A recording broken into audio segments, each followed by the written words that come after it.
it's me again.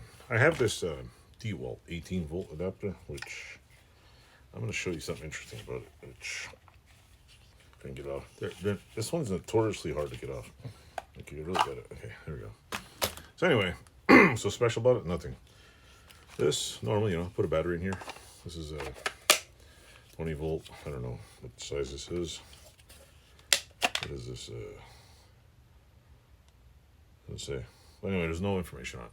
It's just a 20 volt battery. So, goes on. That's fine. Question is here's the thing. I have a 6 amp hour battery. How come these vents there don't fit? How come there's little benoyings here? See? There's a little thing right here blocking it, see? Can't use it. Is it because, I'm not an expert at batteries, but is it because this voltage is too high that it might kill this thing?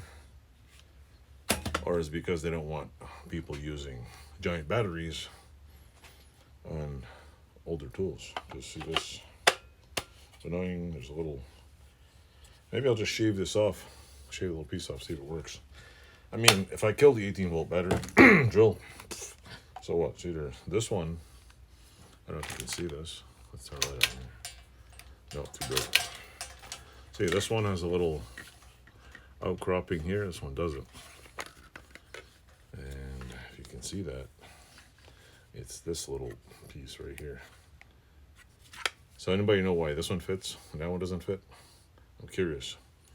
I don't have my other, do I have my other one? Let me see if the 4 amp works. Hold on. See you now. Hold on one second. Dude. Almost killed myself.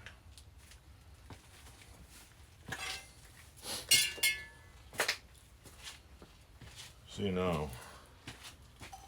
The 4 amp hour one doesn't have it.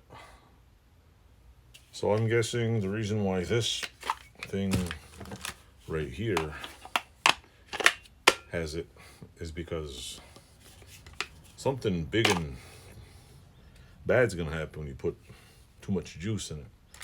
But I would assume this has some sort of like little thing there controlling the voltage. Could be wrong. Probably not. Probably am. Who knows? If anybody out there knows the reason why, or has a billion DEWALT tools, they might know. Let me know. Let me know in the comments, or make another video and respond. That'd be cool. Anyway, thanks for watching.